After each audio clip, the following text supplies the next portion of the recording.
At 24, I thought I knew what happiness was supposed to feel like.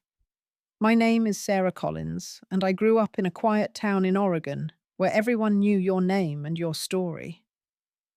That morning, I woke up before sunrise to the soft rustling of pine trees outside my window, the scent of lavender from my pillow, lingering like a promise. It was my wedding day. I sat up slowly, my chest fluttering with a mix of nerves and excitement.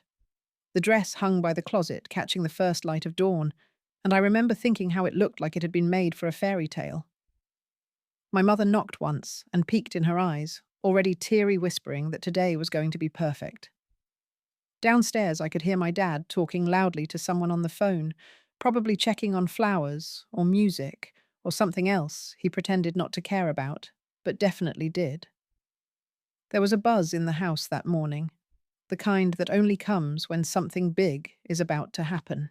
My cousins arrived first with rollers in their hair and loud laughter in their voices, and soon the living room was full of women helping me get ready. My dress slid over my body like a second skin, the lace cool against my back, and I remember looking in the mirror and smiling. I felt beautiful maybe for the first time in my life. Nathan and I had met 3 years earlier at a community fundraiser. He was tall, kind, and quiet, the kind of man who made you feel safe without saying a word. When he proposed under the same pine tree that had stood in my backyard since I was a child, it felt like life had finally lined up the way it was supposed to. By 9:30, I was dressed and ready. The church was only 3 blocks away, and I could already hear the bells ringing faintly through the open window. My father was pacing in the hallway checking his watch, and my mother kept adjusting the veil like it would somehow settle my nerves. Then came the knock. It was Nathan's younger brother, out of breath, eyes wide, his voice trembling. He said Nathan had left earlier that morning to fix something important but hadn't come back yet. I asked what he meant by something important, but he didn't know. He just said Nathan told him not to worry. I tried to smile to believe it was nothing. Maybe a car issue, maybe he forgot his vows at home. But as 10 o'clock crept closer and the church filled with guests, the weight in my chest began to grow. My hands shook as I clutched my bouquet, and my mother kept squeezing my fingers, whispering that everything was fine. It wasn't fine. By 10:15, the priest was looking at his watch. My father's face had gone stiff. Someone tried calling Nathan, but his phone went straight to voicemail. The whispers started first, soft, then louder. Guests shuffled in the pews, glancing at each other, wondering if they should stay seated or quietly slip away. I stood by the window, still in my dress, watching as cars pulled up, and people stepped out adjusting their ties and dresses, not knowing that the groom wasn't there. I told myself not to cry, not yet. He would walk through the door at any second. But he didn't. By 10:45, the atmosphere had changed. The joy, the laughter, the music had all quieted into an uneasy silence. The bridesmaids sat awkwardly unsure of what to say or do. My aunt brought me water I didn't want, and my uncle started pacing near the front door. At 11, someone whispered that maybe we should postpone. My chest clenched at the word. I shook my head, too afraid to speak, because if I said it out loud, it would make it real. By 11:30, half the church had emptied. The flowers looked limp in the heat. My father, red with anger, stepped outside and slammed the door. My mother was crying now, though she tried to hide it by dabbing her eyes with the hem of her sleeve. I sat down slowly, still in my gown, still holding the bouquet. The room was mostly quiet, except for the low hum of the fan overhead and the occasional cough from someone who hadn't yet left. The smell of perfume roses and something too sweet hung heavy in the air. I didn't move. I couldn't. The shock was so deep, so surreal, that I honestly believed for a while that this was just a bad dream I'd wake from. But I didn't wake up. I sat there in my wedding dress, in that silent room, alone. I remember looking down at the lace on my skirt and noticing a small thread that had come loose. I pulled it gently, not knowing what else to do. It felt as if I could just fix that one thread. Maybe the rest would fall back into place. But it didn't. And neither did he. The photographer, who had stayed out of politeness, finally packed up his camera. Someone blew out the candles. The music that had been planned never played. A few friends hugged me, but I barely heard what they said. Their words floated above me like voices through glass. At noon, my father told the priest to close the doors. The wedding was over. Not cancelled, not postponed, just over. The sun was high and hot by then. My cheeks burned not just from the heat, but from the shame of it all. The pitying looks, the endless questions I couldn't answer. And most of all, the silence from Nathan. I remember thinking as I stared out the window that this couldn't be real, that the man who promised to love me forever couldn't just vanish, that people don't do that. But he did, and I was still in the dress, still in the house, still waiting. The first few days after the wedding felt like standing in the middle of a storm that no one else could see. I didn't sleep much. I kept waking up in the middle of the night, thinking I heard someone knocking, hoping it was him. Nathan never came back. There were no calls, no letters, no explanations. Just the echo of footsteps that never reached my door. The town moved quickly from shock to speculation.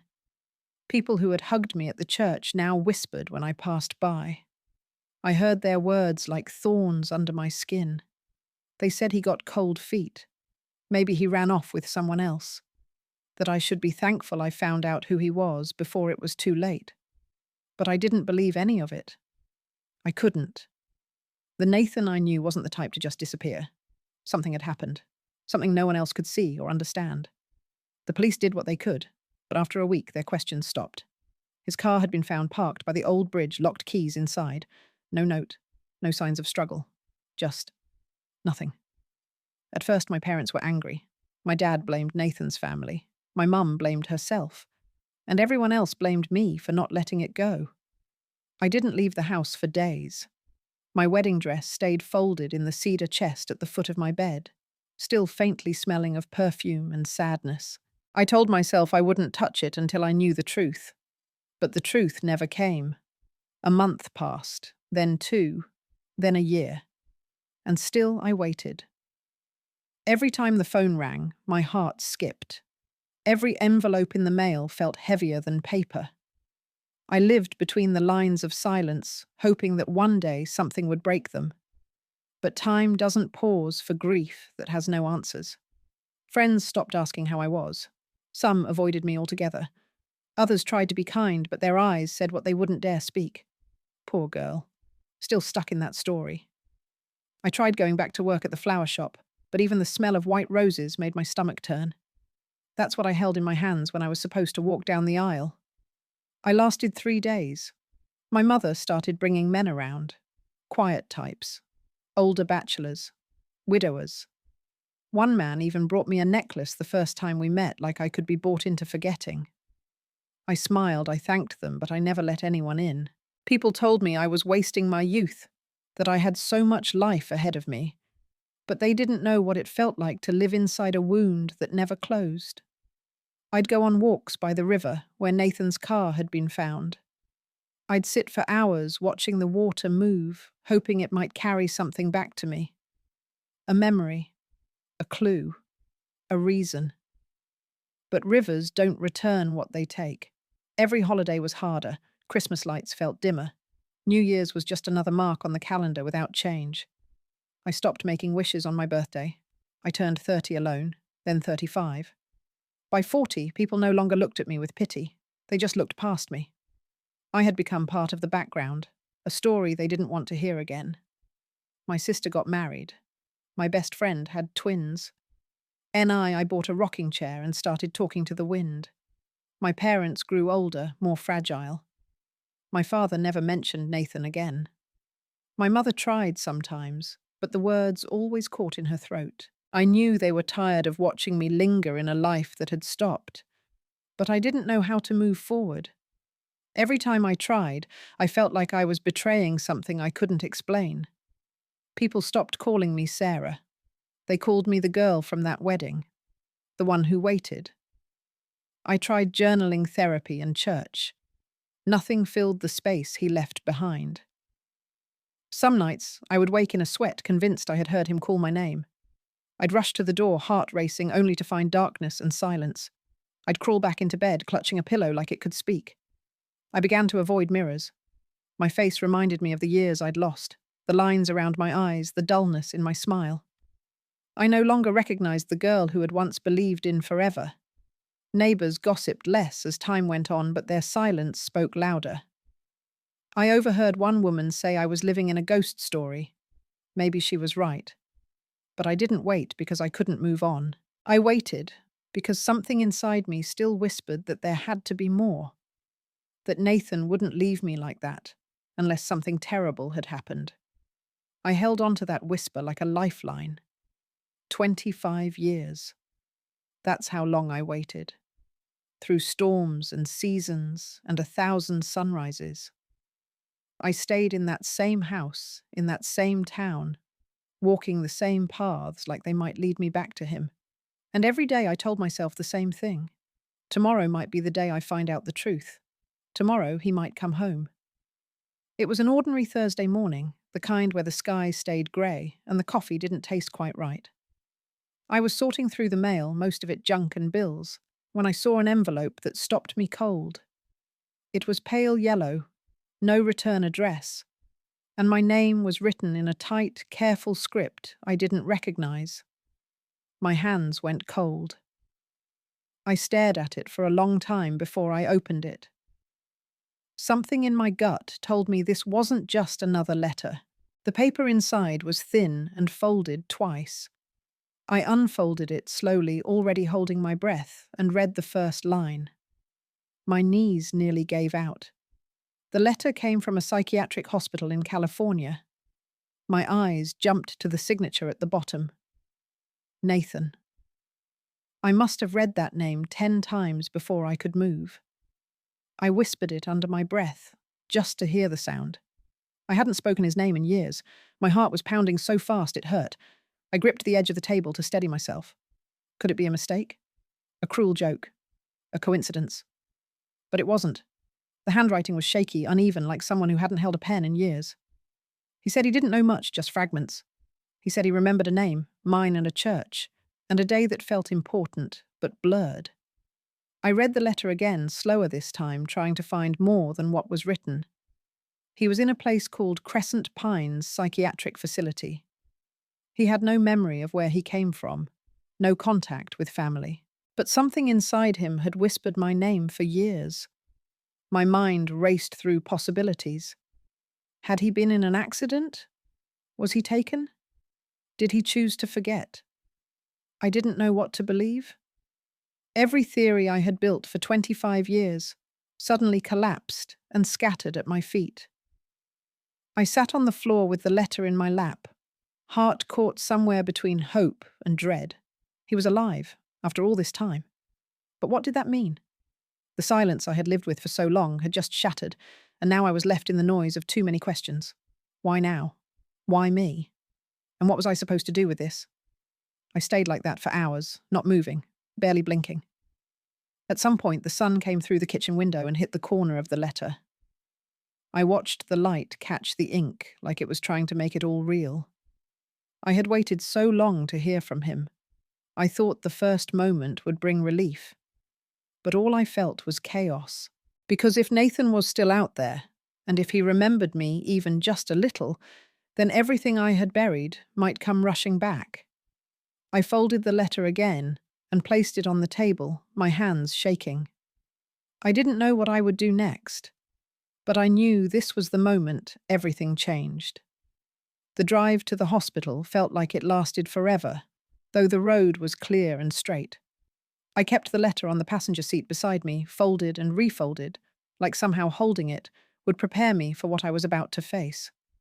My hands stayed clenched on the steering wheel the whole way, knuckles white breath shallow. Crescent Pines was tucked behind a grove of old trees, the building more worn than I expected. It looked like a place where time slowed down, where people came not to be healed, but to be forgotten. My feet felt heavy as I stepped through the front doors and gave my name at the desk. They were expecting me. A nurse with kind eyes led me down a long hallway, her shoes squeaking on the linoleum floor. She didn't say much, just pointed to a door near the end and said he was inside. My heart thudded against my chest so loudly, I was sure she could hear it. I stood in front of that door for a moment, hand trembling on the handle, terrified of what I might find. Then I opened it. The room was simple, quiet, filled with soft afternoon light. And there he was. He was sitting by the window, his back to me, watching the trees sway in the breeze. His hair was shorter than I remembered, streaked with grey, and his shoulders were thinner, more sloped. But I knew it was him. I would have known him anywhere. I whispered his name before I could stop myself. He turned slowly, and the moment his eyes met mine, my breath caught. He didn't recognize me. His face stayed calm, polite, but blank. No flicker of surprise, no spark of memory, just that quiet, distant look you give a stranger who walks into your room unannounced. I stepped forward and tried to smile, but it felt wrong on my face. My mouth formed his name again, softer this time, like maybe gentleness could bring him back. Still nothing. He tilted his head, curious but unaffected. Asked if he knew me. That question broke something inside me. I wanted to fall to my knees, to scream, to shake him and ask how he could forget. How could he erase all those years with one vacant look? But I didn't. Instead, I stood there and nodded slowly, my voice barely a whisper, as I told him I used to know him a long time ago. He smiled kindly, still lost, then turned back toward the window. That moment crushed me. I had spent half my life imagining this reunion, picturing what I'd say, how he'd hold me, how we'd both cry, and finally make sense of everything. But nothing prepared me for this silence, for the hollow space where recognition should have lived. I walked out of that room and barely made it to the hallway before the tears came. The nurse didn't ask anything. She just put a hand on my shoulder, and I leaned into it like it was the only solid thing left in the world. He was alive, but the man I had loved was gone. And now I had to face the reality of losing him a second time. I started visiting Nathan every week. The first few times I just sat with him in the garden while he watched the trees sway or listened to the birds. He rarely spoke unless I asked him something simple, like whether he liked the tea or if the sun felt too hot on his skin. He seemed content, like a man who had made peace with forgetting. But I hadn't. I brought old photographs, little keepsakes, even a piece of the song we were supposed to dance to on our wedding day. I watched his face for any sign of recognition, even a blink too long or a change in breath. Some days he called me by name, softly, like it came to him without effort. The first time that happened, I almost dropped the teacup in my hand. He looked at me and said, "Sarah," and for a second I thought maybe, just maybe, something was breaking through. But then he turned away and asked where the nurse had gone. Other times he'd stare at me like I was familiar but couldn't place me. Once he asked if I was someone he had met on a train. Another time he said he dreamt of a woman in white standing in the rain, but he didn't know who she was. I smiled through it all, telling myself that fragments were better than silence. I kept coming back. I told him stories from my life, hoping my voice might stir something. I laughed at his quiet jokes, even when they made no sense. I touched his hand gently when he let me, and I held my breath every time he looked at me a second too long. But deep down, I knew I was chasing shadows. The man I once knew was still there in body, but not in memory. And I was learning that hope could be both the thing that keeps you alive and the thing that wears you down. The house was quiet that morning, the kind of quiet that feels thick in the air like it's waiting for something to change. I walked past the kitchen, ignoring the coffee pot, and went straight to the bedroom where the cedar chest sat at the foot of my bed. I hadn't opened it in years. The hinges creaked when I lifted the lid. Inside, neatly folded, still wrapped in tissue paper, was my wedding dress. The fabric had yellowed slightly, the lace edges curled inward, but it was all still intact. It smelled faintly of lavender and dust, and something harder to name. I reached in and lifted it gently, pressing the weight of it against my chest. It felt heavier than I remembered. Or maybe I was just tired of carrying the memory for too long. I stood in front of the mirror and held it up the train, trailing across the floor like a shadow from another life. I didn't cry. Not yet. I just stared at the woman holding that dress, and for the first time I didn't recognize her. The decision came quietly like a whisper. I didn't even say it out loud. I folded the dress, wrapped it in a plain white sheet, and carried it to the car like I was delivering something sacred. The river was calm that afternoon. The sun hung low, casting a warm glow over the water. I parked near the same spot where Nathan's car had been found all those years ago, and for a moment, I just sat there with the dress in my lap. My fingers brushed the lace one last time. I walked slowly toward the edge, the wind tugging lightly at my coat. The river moved steadily, and sure, never looking back. I stepped to the rocks, untied the bundle, and let the dress fall open in my arms. It still shimmered in the light, even after all these years. I whispered goodbye. Not to Nathan, not to the dress, but to the version of myself who had waited so long for a different ending. Then I let go. The fabric caught the wind, hovered for a second, then slipped into the current. It floated for a moment, twisting gently, then slowly began to sink. I watched until the last bit of white disappeared beneath the surface. The sound of the water filled the space where my grief used to live. I didn't expect it to feel so peaceful. I thought I might fall apart, but instead I felt lighter. I turned back toward the car, the breeze cool on my face. I didn't look behind me. I didn't need to. Something had been released in that river, something I had carried for far too long. It was more than just a dress. It was the weight of silence, the ache of waiting, the memory of a future that never came. And now it belonged to the water. The sky was soft and pale when I arrived at the hospital that afternoon. Spring had just started to show itself, and the trees around the building wore a quiet green. I walked in without much expectation. Just a familiar rhythm, now a habit more than hope. When I reached the garden, I saw him before he saw me. Nathan was sitting on the same bench where we usually talked. Beside him was a woman I hadn't seen before. She had a kind smile, held a small notebook in one hand, and was laughing about something I couldn't hear.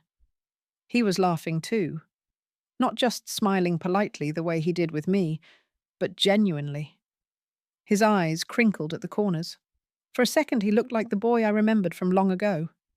She leaned forward and asked if he liked music. He said he wasn't sure. Then she said she taught piano and could play for him sometime, and he nodded almost eagerly.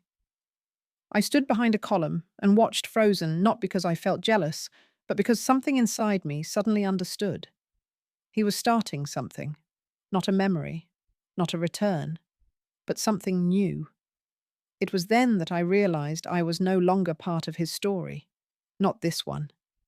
Maybe I never had been. Not really, not in the way I thought.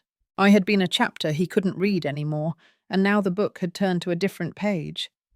He saw me as the woman walked away. He called out softly, "Sarah."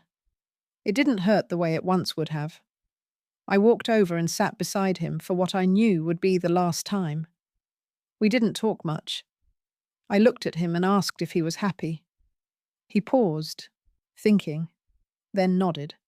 I held his hand for a moment and smiled. That was all I needed to know. When I stood, he didn't ask where I was going. He just said, "Take care." I told him the same. As I walked away, I didn't cry. I didn't crumble.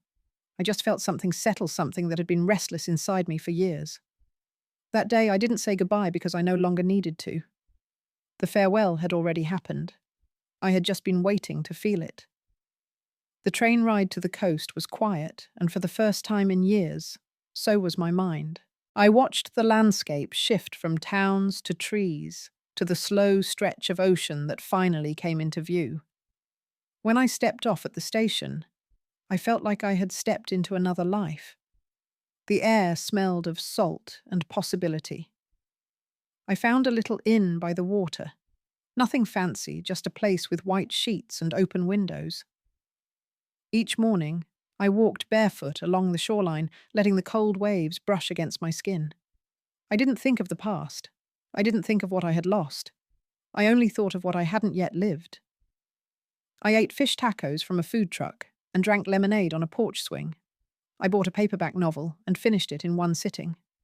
I smiled at strangers and didn't feel the need to explain who I used to be. One morning, a letter arrived at the inn.